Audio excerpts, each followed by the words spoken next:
الرحيم. الموت امریکہ، الموت اسرائیل. جب جنگ سیاست کے ہاتھوں میں کھلونا بن جاتی ہے تو سب سے پہلے انسانیت ہی اپنا خون بہاتی ہے. سلام، نمسکار، آداب سے میں ہوں علی احمد اور آپ دیکھ رہے ہیں آپ کی آواز 110. آج کی ہم سرخیاں: کیا ہرمز اب دنیا کے سب سے خطرناک جنگ کا نیا میدان بن چکا ہے؟ ڈونلڈ ٹرمپ کا بڑا اعلان: کیا ایران کے خلاف لمبی جنگ کی تیاری شروع ہو گئی ہے؟ یمن، سعودی عرب اور کھاڑی ملک کیا اب یہ بھی اس ٹکراؤ کا حصہ بننے جا رہے ہیں؟ ہرمز پر کس کا حق اور دنیا کے تیل کاروباروں کا بھوش کیا ہوگا؟ اور آخر کیا پوری دنیا کی نگاہیں اب مڈل ایسٹ پر ٹک گئی ہے؟ ناظرین، مڈل ایسٹ کی سرزمین پر حالات ہر گزرتے لمحے کے ساتھ بدل رہا ہے. مثالیں داغی جا رہی ہیں، ڈرون اڑ رہے ہیں، سمندر میں جنگی جہاز تعینات ہیں اور دنیا کے سب سے اہم تیل supply line straight of the Hormuz ایک بار پھر سرخیوں میں ہے. یہ صرف امریکہ اور ایران کا تنازع نہیں رہا، اس کا اثر ایشیا، یوروپ، افریقہ اور دنیا کا ہر بڑی ارتھ ویوستھا تک پہنچ چکا ہے.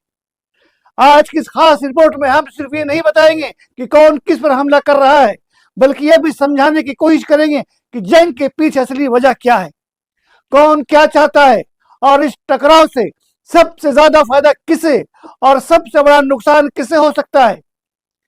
سب سے پہلے بات کرتے ہیں ڈونلڈ ٹرمپ کے. And we're hitting them very hard, and it'll continue, and we'll see what happens, but we're knocking out all of their offensive capability. اس بیان کی جس نے پوری دنیا کا دھیان اپنی اور کھینچ لیا ہے. امریکی راشٹرپتی نے صاف اشارہ دیا ہے کہ ایران کے خلاف فوجی کارروائی ایک دن یا 2 دن کا معاملہ نہیں ہے.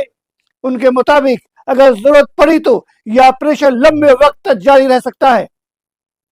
امریکہ کا کہنا ہے کہ اس کا مقصد ایران کی فوجی صلاحیت کو کمزور کرنا اور علاقہ میں اپنے ہتوں کی حفاظت کرنا ہے. امریکی راشٹرپتی ڈونلڈ ٹرمپ نے صاف لفظوں میں کہا ہے کہ ایران کے خلاف کارروائی ابھی ختم نہیں ہوئی ہے. انہوں نے کہا ہم اور سخت حملہ کریں گے اور یہ کارروائی لمبے وقت تک جاری رہ سکتی ہے. ہمارا مقصد ایران کی فوجی طاقت کو کمزور کرنا نہیں ہے. اب سوال یہ ہے کہ کیا امریکہ اس بار اپنے دم پر یا جنگ آگے بڑھائے گا یا پھر سعودی عرب، سیاحت عرب امارات اور دوسرے کھاڑی ملکوں کو بھی اس لڑائی میں شامل کرنے کی کوشش کرے گا. کیونکہ حال کے دنوں میں یمن کے سنا ایئرپورٹ پر جو کچھ ہوا اس کے بعد ایسی چرچائیں تیز ہو گئی ہیں کہ ٹکراؤ اب صرف امریکہ اور ایران تک سمیت نہیں رہ سکتا. لیکن اس پورے حملے کی جڑ کہاں ہے؟ اگر ایک نام لینا ہو تو وہ ہے ہرمز. ناظرین، ہرمز کو لے کر ٹرمپ کی دلچسپی کوئی نئی بات نہیں ہے.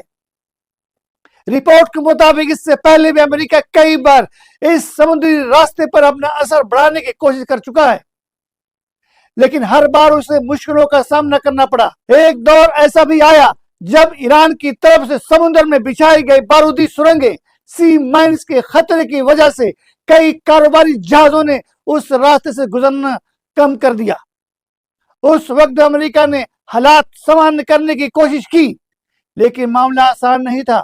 اس کے بعد امریکہ نے اپنے سہیوگی دیشوں سے مدد کی اپیل کی، مگر کئی ملک کھل کر آگے آنے سے بچتے رہیں. اب ذرا ٹرمپ کے ایک اور بیان پر غور کیجیے. انہوں نے کہا کہ اگر امریکہ ہرمز سے گزرنے والی جہازوں کی سرکشا کرے گا تو اس کے بدلے 20% ٹول لیا جائے گا. بس یہی سے ایک نئی بحث شروع ہو گئی ہے. ایران کے بدیش منتری عباس اراغچی نے اس پر تجزیہ انداز میں جواب دیتے ہوئے کہا اگر کوئی سرکشا دیتا ہے تو اس کے بدلے سرخ لینا غلط نہیں، لیکن 20% بہت زیادہ ہے. یعنی جواب صرف جواب نہیں تھا بلکہ ایک سیاسی پیغام بھی تھا. اب سب سے بڑا سوال، آخر امریکہ جو ہرمز سے ہزاروں کلومیٹر دور ہے وہ اس راستے کی سرکشا اس کے بدلے ٹول لینے کی بات کیوں کر رہا ہے؟ اور دوسری طرف ایران جس کی سمندری سیما ہرمز سے جڑی ہے وہ کیوں کہتا ہے کہ اس راستے کی سرکشا میں اس کی بھومکا سب سے خاص ہے؟ کیا یہ صرف جہازوں کی حفاظت کا معاملہ ہے یا پھر اس کے پیچھے دنیا کے تیل کاروبار، ڈالر اور دنیا کی معیشت کا بھی ایک بڑا جنگ چل رہا ہے۔ انہیں سوالوں کا جواب تلاش کریں گے ہماری اس خاص رپورٹ میں۔ اگر اس پوری جنگ کا سب سے بڑا میدان کوئی ہے تو وہ صرف آسمان نہیں، سمندر بھی ہے، اور سمندر میں بھی سب سے زیادہ چرچا ایک نام کا ہو رہا ہے، ہرمز۔ لیکن سوال یہ ہے، آخر امریکہ ہرمز کو لے کے اتنا بے چین کیوں دکھائی دیتا ہے؟ کیا صرف اس لیے کہ وہاں سے جہاز گزرتے ہیں، یا پھر کہانی اس سے کہیں زیادہ بڑی ہے؟ ناظرین، دنیا کے تیل کا بڑا حصہ اسی راستے سے ہو کر گزرتا ہے۔ اگر ایک دن کے لیے بھی یہ راستہ پربھاوت ہو جاتا ہے، بند ہو جاتا ہے، تو دنیا کے کئی ملکوں میں تیل کی قیمتیں بڑھ سکتی ہیں۔ یعنی یہ صرف ایران کا معاملہ نہیں، صرف امریکہ کا بھی نہیں، بلکہ پوری دنیا کی معیشت اس سے جڑی ہوئی ہے۔ لیکن اب ایک اور سوال پیدا ہوتا ہے، اگر ہرمز اتنا اہم ہے، اتنا خاص ہے، تو آخر اس کا اصلی ذمہ دار کون ہے؟ امریکہ یا ایران؟ ایران کا کہنا ہے کہ ہرمز اس کے بالکل قریب ہے، اس کی سمندری سرحد سے جڑا ہوا علاقہ ہے۔ ایسے میں اگر اس کی قومی حفاظت کو خطرہ محسوس ہوگا تو اپنے ہتوں کی رکشا، اپنے ہتوں کی حفاظت کرے گا۔ دوسری طرف امریکہ کا کہنا ہے کہ یہ صرف ایک ملک کا راستہ نہیں، بلکہ پوری دنیا کے کاروباری جہازوں کا راستہ ہے، اس لیے اس کا حفاظت کرنا ضروری ہے۔ لیکن ناظرین، یہی پر اصلی بحث شروع ہوتی ہے۔ دنیا کے کئی سیاسی تجزیہ کار یہ سوال پوچھ رہے ہیں، اگر امریکہ اپنے سمندر میں کسی دوسرے ملک کی فوجی موجودگی پسند نہیں کرتا، تو پھر ہزاروں کلومیٹر دور اس علاقے میں اس کی موجودگی کو کیسے دیکھا جائے؟ دوسری طرف کئی پشچمی جانکار کہتے ہیں کہ اگر یہ راستہ اسرکشت ہو جائے تو پوری دنیا کی سپلائی چین پربھاوت ہوگی۔ اس لیے انتراشٹریہ موجودگی ضروری ہے۔ یعنی دونوں طرف اپنی اپنی دلیلیں ہیں، اور بحث بھی یہیں سے شروع ہوتی ہے۔ اب ذرا ایک اور اہم بات پر غور کیجیے۔ ایران لگاتار یہ کہتا آ رہا ہے کہ اس کے جوابی حملوں کا نشانہ اب آبادی نہیں بلکہ امریکی فوجی ٹھکانے ہیں۔ دوسری طرف امریکہ کا کہنا ہے کہ اس کی کارروائی ایران کی فوجی طاقت کو کمزور کرنے کے لیے ہے۔ دونوں اپنے اپنے مقصد بتا رہے ہیں، لیکن اس جنگ کی سب سے بڑی قیمت کون چکا رہا ہے؟ عام لوگ، تیل کا کاروبار اور پورے علاقے کی معیشت۔ اب بات کرتے ہیں یمن کی۔ یہاں سے اس کہانی میں ایک نیا موڑ آتا ہے۔ سنا ایئرپورٹ، ایران سے آنے والا ومان، ہوتی سعودی عرب، اور پھر اچانک حالات کا بدل جانا، کیونکہ پچھلے کچھ دنوں میں جو کچھ یمن میں ہوا اس نے صرف عرب علاقے ہی نہیں بلکہ پوری دنیا کا دھیان اپنی طرف کھینچ لیا۔ سوال یہ ہے، کیا یمن اس جنگ کا اگلا بڑا میدان بننے جا رہا ہے، یا پھر کسی بڑی جنگ کی بنیاد یہیں سے رکھی جا رہی ہے؟ رپورٹس کے مطابق سنا ایئرپورٹ پر ہوئے گھٹنا کرم کے بعد حالات اچانک بدل گئے۔ بتایا گیا کہ ایران سے آنے والے ایک ومان کو لے کر سعودی عرب اور حوثی پرشاسن کے بیچ تناطنی بڑھ گئی۔ سعودی عرب کو اس اڑان پر اعتراض تھا۔ دوسری طرف حوثی پرشاسن اور ایران کا کہنا تھا کہ یہ ایک سامانیہ اڑان تھی اور اس پر لگائے جا رہے الموت امریکہ، الموت اسرائیل۔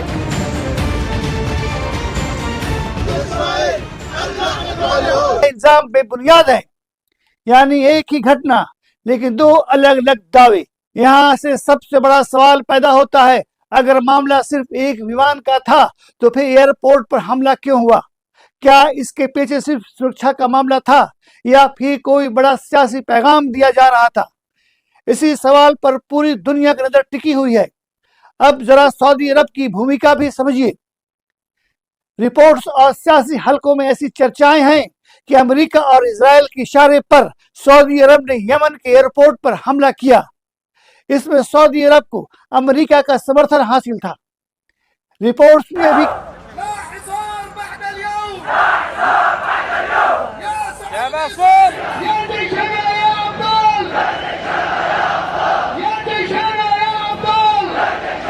کہا جا رہا ہے کہ امریکی راشٹرپتی ڈونلڈ ٹرمپ نے یمن میں حوثی کے خلاف کارروائی کو لے کر سعودی عرب کا سمرتھن کیا ہے۔ حالانکہ اس بارے میں الگ الگ ذرائع سے الگ الگ جانکاری دے رہے ہیں۔ حالانکہ سعودی عرب نے ہر دعوے کی پشٹی نہیں کی ہے، لیکن کئی تجزیہ کار مانتے ہیں کہ یمن کی سیاست کو سعودی عرب سے الگ کر کے نہیں دیکھا جا سکتا۔ یہی وجہ ہے کہ جب بھی یمن میں حالات بگڑتے ہیں تو انگلیاں ریاض کی طرف بھی اٹھنے لگتی ہے، لیکن اگر سعودی عرب سچ مچ اس جنگ میں کھل کر اترتا ہے تو کیا ہوگا؟ یہی وہ سوال ہے جو اس وقت پوری دنیا پوچھ رہی ہے، کیونکہ سعودی عرب صرف ایک ملک نہیں بلکہ دنیا کے سب سے بڑے تیل نریات کرنے والے دیشوں میں سے ایک ہے۔ اگر وہاں حالات بگڑتے ہیں تو صرف مڈل ایسٹ نہیں، پوری دنیا پربھاوت ہوگی۔ ناظرین، یہیں پر حوثی تحریک کا بیان بھی سامنے آیا ہے۔ سنا ایئرپورٹ پر ہوئے حملے کے بعد حوثی تحریک یعنی نصر اللہ نے سعودی عرب کے خلاف کھل کر جوابی کارروائی کا اعلان کر دیا ہے۔ رپورٹس کے مطابق یمن کی راجدھانی سنا میں ہزاروں لوگ سڑکوں پر اتر آئے اور سعودی عرب کے خلاف زوردار احتجاج کیا۔ حوثی نیتو کا دعویٰ ہے کہ امام علی خامنائی کے جنازے سے لوٹ رہے ان کے پرتی منڈل کو نشانہ بنانے کی کوشش کی گئی، حالانکہ ان کے مطابق ایرانی ومان سرکشت طریقے سے حدیبیہ ایئرپورٹ پر اتر آیا۔ اسی کے کچھ ہی گھنٹوں بعد حوثی پروکتا یحییٰ ساری نے دعویٰ کیا کہ جوابی کارروائی میں سعودی عرب کے آبا انٹرنیشنل ایئرپورٹ پر کئی بیلسٹک میزائلیں داغی گئیں۔ ان کا کہنا ہے کہ جب تک یمن پر حملے جاری رہیں گے تب تک سعودی عرب کے فوجی اور رننیتک ٹھکانے نشانے پر رہیں گے۔ ساتھ ہی انہوں نے یہ بھی اشارہ کیا کہ اگر حالات اور بگڑے تو لال ساگر اور باب المندب کے راستے کو بھی بند کر دیا جا سکتا ہے۔ اگر ایسا ہوتا ہے تو دنیا کے تیل اور وپار پر اس کا اثر اور گہرا ہو سکتا ہے۔ اب ذرا سوچئے، ایک طرف ہرمز، دوسری طرف باب المندب، اگر ان دونوں سمندری راستوں پر ایک ساتھ تناؤ بڑھتا ہے یا راستہ بند ہوتا ہے تو دنیا کے سامنے کیسی چنوتی کھڑی ہوگی؟ کیا تیل کی قیمتیں نئی اونچائیوں پر پہنچ سکتی ہے؟ کیا مہنگائی کا ایک نیا دور شروع ہو سکتا ہے؟ اور یہی وجہ ہے کہ دنیا کی بڑی طاقت اس پورے علاقے پر اتنی قریبی نظر رکھے ہوئے ہیں۔ لیکن کہانی ابھی یہی ختم نہیں ہوتی۔ اب سوال صرف یمن کا نہیں بلکہ اب پورے عرب علاقے کا ہے۔ آخر کھاڑی کے ملک اس جنگ سے بچنا کیوں چاہتے ہیں؟ اور اگر بچنا چاہتے ہیں تو پھر ان کے ہاں امریکی فوجی اڈے کیوں موجود ہیں؟ کیا یہ ان کی مجبوری ہے یا پھر ان کی سوچی سمجھی چال؟ اب اس پوری جنگ کا سب سے خاص پہلو سمجھیے۔ آج سوال صرف امریکہ اور ایران کا نہیں ہے، سوال یہ ہے کہ کھاڑی کے ملک آخر کس کے ساتھ کھڑے ہیں، یا پھر وہ اس پوری جنگ سے خود کو بچانے کی کوشش کریں گے۔ رپورٹس کے مطابق پچھلے کئی سالوں سے امریکہ چاہتا رہا ہے کہ اس کے سہیوگی ملک بھی ایران کے خلاف زیادہ کھل کر سامنے آئے، لیکن اب تک ایسا نہیں ہوا، کیونکہ کھاڑی کے ملک اچھی طرح جانتے ہیں اگر جنگ پھیلی تو میزائلیں سب سے پہلے اس کے آسمان میں دکھائی دے گی، ان کی ریفائنریاں، ان کے بندرگاہ اور ان کا کاروبار سب سے پہلے خطرے میں آئے گا۔ یہی وجہ ہے کہ ایک طرف ان ملکوں میں امریکی فوجی اڈے موجود ہیں تو دوسری طرف یہی ملک بار بار کہتے ہیں کہ ہم اپنے علاقے میں امن چاہتے ہیں۔ یعنی حالات ایسے ہیں کہ نہ پوری طرح امریکہ سے دوری بنائی جا سکتی ہے اور نہ ایران کو پوری طرح نظر انداز کیا جا سکتا ہے۔ لیکن یہاں ایک اور بڑا سوال پیدا ہوتا ہے، اگر ہرمز سے ہو کر دنیا کا اتنا بڑا تیل کاروبار ہوتا ہے تو آخر اس پر اثر کس کا زیادہ ہونا چاہیے؟ اس ملک کا جس کی سمندری سرحد اس سے جڑی ہے، یا اس طاقت کا جو ہزاروں کلومیٹر دور سے وہاں اپنی موجودگی بنائے ہوئے ہے؟ دوسری طرف ایران کا کہنا ہے کہ جب اس کی فوجیں، ٹھکانوں، اس کے کمانڈروں، اس کی سرکشا کو نشانہ بنا جائے گا تو وہ بھی اپنے ہتوں کی حفاظت کرے گا۔ یعنی دونوں طرف اپنی اپنی دلیلیں ہیں اور دونوں اپنے قدموں کو صحیح ٹھہرا رہے ہیں، لیکن اس پوری جنگ کی سب سے بڑی قیمت کون چکاتا ہے؟ نہ عام امریکی، نہ عام ایرانی، بلکہ وہ عام انسان جس کے لیے ہر جنگ مہنگائی، فکر اور آنے والے دنوں کی بے چینی چھوڑ جاتی ہے۔ تیل مہنگا ہوتا ہے، سامان مہنگا ہوتا ہے اور دنیا کا کاروبار پربھاوت ہوتا ہے۔ ناظرین، اب سب سے بڑا سوال یہی ہے، کیا آنے والے دنوں میں سعودی عرب، سعودی عرب امارات، قطر، بحرین اور دوسرے کھاڑی کے ملک کھل کر کسی ایک طرف کھڑے ہوں گے، یا پھر اب بھی کوشش یہی ہوگی کہ جنگ کو اپنے دروازے تک آنے سے روکا جائے؟ کیونکہ اگر یہ لڑائی اور پھیلی تو اس کا اثر صرف مڈل ایسٹ تک سمیت نہیں رہے گا بلکہ پوری دنیا اس کی تپش محسوس کرے گی۔ جنگ کی آگ کبھی کسی ایک ملک تک محدود نہیں رہتی، اس کی تپش دیر سویر پوری دنیا محسوس کرتی ہے۔ اتہاس ہمیں ایک بات بار بار سکھاتا ہے، طاقت کا نشہ، گھمنڈ اور ظلم کبھی ہمیشہ باقی نہیں رہتے۔ نہ نمرود رہا، نہ فرعون رہا، نہ شداد رہا۔ وقت نے ہر اس حکمران کو مٹی میں ملا دیا جس نے اپنی طاقت کو ہمیشہ کے لیے سمجھ لیا تھا۔ لیکن حق، صبر اور قربانی کبھی نہیں مرتی۔ صدیاں گزر جاتی ہے، سلطنتیں مٹ جاتی ہیں، لیکن حق پر ڈٹ کر کھڑے رہنے والوں کا نام ہمیشہ زندہ رہتا ہے۔ آج یزید کو لوگ عبرت کے طور پر یاد کرتے ہیں، اور امام حسین علیہ السلام کا نام دنیا بھر میں محبت، عقیدت اور احترام کے ساتھ لیا جاتا ہے۔